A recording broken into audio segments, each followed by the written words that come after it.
मित्रों नमस्कार। इस कार्यक्रम में आप सभी का स्वागत है। मैं हूं व्यास जी।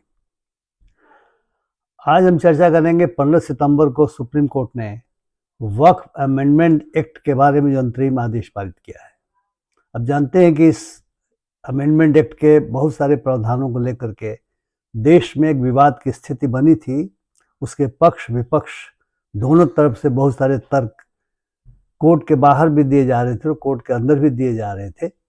15 सितंबर को उस पर एक अंतरिम आदेश आया है और ये कहा है ऑनरेबल सुप्रीम कोर्ट ने कि भविष्य में यानी आगे कोई तारीख दी जाएगी, इस पर विस्तृत सुनवाई की जाएगी और ये विस्तृत सुनवाई के पूर्व का अंतरिम आदेश है।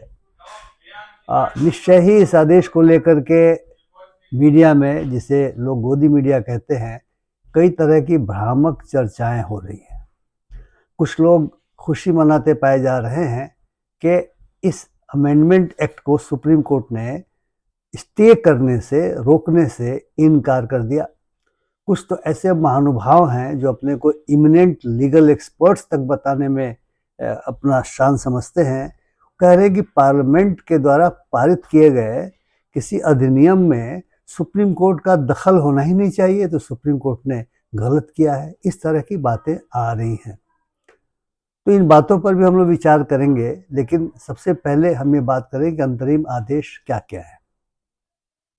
कहा जा सकता है कि अंतरिम आदेश न तो किसी की जीत है और न किसी की हार है। यह सुप्रीम कोर्ट ने एक तरीके का संतुलन कायम करने का प्रयास किया। दोनों पक्षों की दलीलों को सुना और दोनों पक्षों की दलीलों को अपने 128 पेज के अंतरिम आदेश में दर्ज भी किया है, वकीलों के नाम सहित किस वकील ने मुख्य रूप से क्या दलीलें दी, उसका विश्लेषण भी किया है सारी दलीलों का, और अंत में अपना कंक्लूजन भी उन्होंने दिया हुआ है। स्टे के बारे में कहा है कि अंतरिम आदेश पारित करते समय आमतौर से कोर्ट किसी तरह के कानून को स्टे नहीं करता। उनका कहना है कि तभी स्टे किया जा सकता है जब प्राइमा फेसाई यह बात दिखाई पड़े कि वो पार्ट 3 जो फंडामेंटल राइट्स दिया हुआ है हमारे कॉन्स्टिट्यूशन में, उनमें से किसी अधिकार का अगर वो कानून उल्लंघन करता है या कॉन्स्टिट्यूशनल जो प्रोप्राइटी है उसका उल्लंघन करता है, प्रिंसिपल्स का उल्लंघन करता है। लेकिन ऐसा कोई केस मेकआउट नहीं किया गया। इस कारण से पूरे एक्ट को, पूरे अधिनियम को, पूरे अमेंडमेंट एक्ट को स्टे करने का सवाल पैदा नहीं होता है। हालांकि कोर्ट ने कहा है कि जब विस्तृत सुनवाई होगी तो जो पक्ष हैं, विभिन्न प्रतिवादी हैं, वे इस पर, अपवादी हैं जो भी हैं, वे इस पर अपनी बातें रख सकते हैं। उसके लिए उन्होंने मना नहीं किया है और अन्य को भी मना नहीं किया है। जिस पर अंतरिम आदेश दिया है उसको भी मना नहीं किया है। पहली बात जो बहुत ही विवादास्पद मानी जा रही थी, जिन लोगों ने इसमें रिट फाइल किया था उनकी तरफ से, और बहुत जगहों पे जो डिमॉन्स्ट्रेशन भी हो रहे थे, जो मुस्लिम धर्म को मानने वाले लोग हैं, जो उनके नुमाइंदे हैं उनकी ओर से, उसमें ये कहा जा रहा था कि वक्फ प्रावधान दिया गया है कि वक्फ वही कर सकता है, वही मुसलमान कर सकता है या वही व्यक्ति कर सकता है जो 5 वर्षों तक प्रैक्टिसिंग मुस्लिम हो। लोगों का मानना था कि ये कैसे तय होगा कि प्रैक्टिसिंग मुस्लिम का मायने क्या होता है, क्योंकि इस्लाम में अगर प्रावधान दिया गया है कि आपको नमाज सारे के सारे 5 वक्त का पढ़ना चाहिए, या आपको मस्जिद में जाना चाहिए, या आपको हज पर जाना चाहिए, मतलब कैसे तय करेंगे। कोर्ट ने कहा है कि इसे तब तक स्टे किया जाता है जब तक के राज्य सरकारें जो इसके लिए रूल्स बनाएंगी, चूँकि एक्ट में ही प्रावधान है, रूल मेकिंग पावर दिया हुआ है स्टेट गवर्नमेंट्स को, सेंट्रल गवर्नमेंट को, कि जब रूल्स आप बनाएंगे तो आप कौन सा मैकेनिज्म आपका होगा जिससे आप तय करेंगे कि कौन सा व्यक्ति प्रैक्टिसिंग मुसलमान है और 5 वर्षों की अवधि कब से कब तक आप कंप्यूट करेंगे। तो तब तक के लिए उन्होंने स्टे दिया हुआ है। तो दूसरे विवादास्पद, और मुझे लगता है कि वह सबसे विवादास्पद मामला था, वो यह था कि केंद्र सरकार या राज्य सरकार एक डेजिग्नेटेड ऑफिसर की नियुक्ति करेगी। राज्य सरकार तो जिसको करेगी वो कलेक्टर ही होगा, जिले का कलेक्टर, और या कलेक्टर किसी और को ऑथराइज करेगा, ऐसा प्रावधान दिया हुआ हो कि जो डेजिग्नेटेड ऑफिसर होंगे। जो भी तरीका निकाला जाए, उसके यहाँ यदि कोई केस फाइल होता है किसी वक्फ के बारे में और ये आरोप लगाए जाते हैं कि सरकार की संपत्ति को गलत तरीके से वक्फ डिक्लेयर कर दिया गया है, तो केस फाइल होते ही वह वक्फ नहीं रह जाएगा। यानी जब तक कलेक्टर अपना फैसला करके रिपोर्ट अप्रोप्रिएट गवर्नमेंट को नहीं भेज देते, तब तक वह वक्फ के रूप में इस्तेमाल नहीं हो सकता।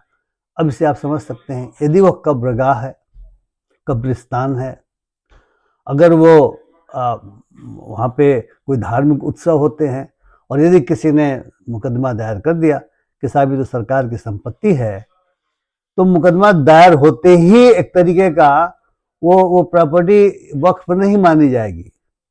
अब आप सोचें, निश्चित तौर से हम सभी जिला अधिकारी रहे हैं, अगर ऐसा होने लगे तो बहुत सारे फ्रिवलस केसेज आ जाएंगे और कलेक्टर के ऊपर तो काम का बहुत ज़रा बोझ रहता है। निश्चित तौर से वो चाहे भी तब भी वो तुरंत उसका निर्णय नहीं कर पाएगा, तुरंत अपना रिपोर्ट सरकार को सबमिट नहीं कर पाएगा।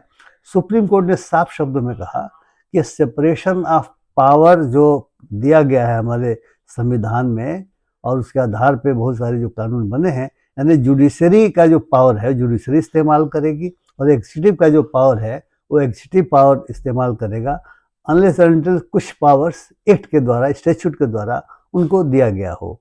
जैसे सीआरपीसी जो पहले था, अब जिसका नाम बीएनएसएस है, उसमें एग्जीक्यूटिव मजिस्ट्रेट के रूप में वो शक्तियाँ दी गई हैं एग्जीक्यूटिव को।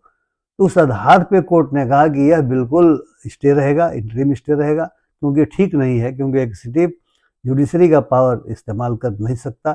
ट्रिब्यूनल का काम है कि ट्रिब्यूनल जो है उसे एडजुडिकेट करे, और अगर एडजुडिकेशन हो जाता है और हाई कोर्ट में भी लोग जाएंगे, वक्फ के खिलाफ होगा, वक्फ जाएगा हाई कोर्ट, और अगर किसी अन्य के खिलाफ जो लिटिगेंट होंगे वे जाएंगे हाई कोर्ट। तो अंतिम रूप से यदि हाई कोर्ट का आदेश जो भी हो उसके अनुसार उसका टाइटल तय होगा, क्योंकि मामला टाइटल का होता है कि प्रॉपर्टी सरकारी है या ये प्रॉपर्टी किसी व्यक्ति की निजी प्रॉपर्टी है जिसे उसने वक्फ किया हुआ है। तीसरी बात जो ये हुई है वो ये हुई है कि जो वक्फ बोर्ड होता है स्टेट लेवल पे और वक्फ काउंसिल होता है सेंट्रल लेवल पे, तो जो वक्फ बोर्ड हैं उसमें सीईओ होते हैं, चीफ एग्जीक्यूटिव ऑफिसर होते हैं। पुराने अधिनियम में प्रावधान था कि वह मुस्लिम ही होंगे, लेकिन नए अधिनियम में ऐसा कोई प्रावधान नहीं है, वे कोई भी हो सकते हैं। कोर्ट ने कहा है कि नहीं, जहाँ तक संभव हो सके प्रयास करना चाहिए कि वह मुस्लिम ही हो। तो कारण यह है कि जो व्यक्ति सीईओ होता है वो राज्य सरकार के सचिव स्तर का पदाधिकारी होता है। तो सचिव स्तर का पदाधिकारी पता नहीं जो इस मसले को देखता है वो मुस्लिम हो या नहीं हो, या हो सकता है कि किसी राज्य विशेष में कोई मुस्लिम धर्म का अनुयायी आईएएस में सेक्रेटरी रैंक तक नहीं पहुंचा हो, ये भी संभावना हो सकती है। इसीलिए कोर्ट ने यह कहा कि जहाँ तक संभव है उसे मुस्लिम ही होना चाहिए। और चौथी बात जो कोर्ट ने कही है और जो काफ़ी विवादास्पद थी कि जो सेंट्रल स्तर पे जो वक्फ काउंसिल होती है उसमें कहा है कि मैक्सिमम 4 ही लोग नॉन मुस्लिम हो सकते हैं, 22 संख्या होती है, कहा 4 से ज़्यादा नहीं। और जो बोर्ड है जो स्टेट लेवल पे होता है उसमें अधिकतम 3 ही लोग हो सकते हैं, 11 कुल सदस्य होते हैं, तो 3 ही गैर मुस्लिम हो सकते हैं। यानी इस बात की संभावना को कोर्ट ने इस अंतरिम आदेश से खत्म कर दिया है कि ऐसा नहीं हो कि सरकारें गैर मुस्लिम को, नॉन मुस्लिम को बोर्ड और काउंसिल में मेजॉरिटी में दे दें, और तब यह दिक्कत हो सकती है। क्योंकि उसमें जो प्रावधान किया गया हो इस तरह से बनाया गया है कि लोगों को ट्रस्ट डेफिसिट का मामला लगता है। उसमें एटलीस्ट वर्ड लिखा गया है, एटलीस्ट इतना होना चाहिए, एटलीस्ट 2 होना चाहिए जो भी हो, या 4 होना चाहिए जो भी हो। तो एटलीस्ट तो एटमोस्ट नहीं है, मतलब मिनिमम इतना होना चाहिए, तो मैक्सिमम तो कुछ भी हो सकता है। क्योंकि जो लिटिगेंट हैं, जो इसमें जिन्होंने याचिका फाइल की है, याचिका करता है, उन्हें सरकार पर विश्वास नहीं है। उन्हें लगता है कि यह जो वक्फ का जो अमेंडमेंट एक्ट लाया गया वो निश्चित तौर से मुस्लिम धर्म के अनुयायियों को परेशान करने की नीयत से लाया गया। अब सरकार की मंशा जो भी रही हो, लेकिन ऐसा लोगों को लगता है, क्योंकि उनका मानना है कि हमारे साथ विशद विमर्श नहीं हुआ और एक तरफा। और आप जानते हैं कि आज की तारीख में जो भी केंद्र सरकार में जो लोग हैं और उनके जो समर्थक पार्टियां या उनकी अपनी पार्टी जो राज्यों में हैं, कई जगहों पर ऐसा प्रतीत हो रहा है लोगों को, बहुत सारे लोगों को, कि उनकी एक खास विचारधारा है और वो खास विचारधारा निश्चित तौर से हिंदुत्व की विचारधारा है, वो सेकुलर विचारधारा नहीं है जो हमारा संविधान कहता है। इसलिए अगर किसी को ये ट्रस्ट डेफिसिट हो रहा है तो हम इसे बहुत अतिशयोक्ति नहीं कहेंगे, संभव है कि ऐसा हो, ऐसा लोगों के मन में लगता होगा, इसलिए कोर्ट ने अंतरिम आदेश दिया हुआ है। अब जैसा मैंने कहा था कि जो गोदी मीडिया मचल रहा है कि स्टे पूरे एक्ट का नहीं मिला, तो मैंने स्पष्ट किया था कि कोर्ट ने उसमें कह दिया है कि चूंकि अंतरिम आदेश पारित करते समय कोर्ट मोटे तौर पर पूरे अधिनियम को, पूरे एक्ट को स्टे नहीं करता। प्रजम्पशन होता है कि एक्ट जो है सो सही होगा, लेकिन वो तभी करता है जब उसे लगे कि फंडामेंटल राइट्स का उल्लंघन हो, किसी न किसी राइट्स का उल्लंघन हो, या कॉन्स्टिट्यूशनल जो प्रोप्राइटी है या प्रिंसिपल है उसका उल्लंघन किया जाए, आर्बिट्रेरी हो, मेलाफाइडी हो, आदि इत्यादि। तो कोर्ट ने कहा है कि इन सब तमाम विषयों पर, यानी उन सभी विषयों पर जिसमें जो याचिकाकर्ता हैं उन्होंने रिलीफ की मांग की थी, तो उसमें रिलीफ नहीं मिला है, तो उन सभी विषयों पर जो सुनवाई, फाइनल हियरिंग शुरू होगी इसमें, तो उस सुनवाई के समय अपनी बातें कह सकते हैं। और जो सरकार है या जो याचिकाकर्ताओं के विरोध में वक्फ एक्ट के समर्थक जो लोग उस केस में हैं पार्टी, वे जो अंतरिम आदेश दिया गया है उसके विरुद्ध अंतिम सुनवाई में अपनी दलीलें पेश कर सकते हैं। अब जो अपने को इमिनेंट ज्यूरिस्ट कहने वाले लोग कह रहे हैं कि जो पार्लियामेंट्री जो अधिनियम होंगे या जो भी राज्य सरकार भी अधिनियम बनाएगी, सुप्रीम कोर्ट को दखल देने का अधिकार नहीं है। अरे भाई, तुम अपनी मतलब क्या बात कर रहे हैं आप? जो हमारा संविधान है वो जुडिशियल रिव्यू का पावर, जुडिशियल रिव्यू का अधिकार सुप्रीम कोर्ट को देता है, और 226 आर्टिकल 226 के तहत वह देता है हाई कोर्ट्स को। आर्टिकल 32 तो बना ही हुआ है कि यदि किसी फंडामेंटल राइट का उल्लंघन होता है तो निश्चित तौर से सुप्रीम कोर्ट में सीधे जाया जा सकता है। और इस जुडिशियल रिव्यू के पावर के बारे में आज की तारीख में कहना कि शक्ति नहीं है, जबकि बेसिक फीचर का जो बेसिक स्ट्रक्चर का, बुनियादी ढांचे का जो सिद्धांत प्रतिपादित हुआ केशवानंद भारती केस में 1973 में, उसके बावजूद ये कहना मुझे लगता है कि आम जनता को भरमाने की कोशिश है। और अपने को इमिनेंट ज्यूरिस्ट कहने वाले लोगों को सोचना चाहिए कि वे ज्यूरिस्ट किस हैसियत से अपने को मानते हैं। अगर वे सुप्रीम कोर्ट के ही फैसले को नहीं मानते हो, पहले से जो चला आ रहा है जुडिशियल रिव्यू की शक्ति, तो ज्यूरिस्ट क्या है? किसी फैसला विशेष के बारे में उनके विचार हो सकते हैं, लेकिन कहना कि इस तरह का फैसला सुप्रीम कोर्ट अगर कर रहा है तो नहीं कर सकता। आपको स्मरण होगा कि हमारे पूर्व उपराष्ट्रपति महोदय ने ये बात जरूर कही थी कि सुप्रीम कोर्ट का अधिकार नहीं होना चाहिए। हमने एक वीडियो भी बनाया था और हमने कहा था जुडिशियल रिव्यू का अधिकार तो है ही, सुप्रीम कोर्ट को होना ही चाहिए, हमारा संविधान कहता है, क्योंकि सुप्रीम कोर्ट ही संविधान का गारंटर है और संविधान का प्रोटेक्टर है। आप और हम उसके जजमेंट से सहमत हो सकते हैं, असहमत हो सकते हैं, लेकिन उसको अथॉरिटी दी गई है और सही ढंग से दी गई है, हमारे कॉन्स्टिट्यूशन मेकर से जो अथॉरिटी दी है, उसको कहना कि नहीं ऐसा नहीं हो सकता, संविधान के रहते तो संभव नहीं है मित्रों।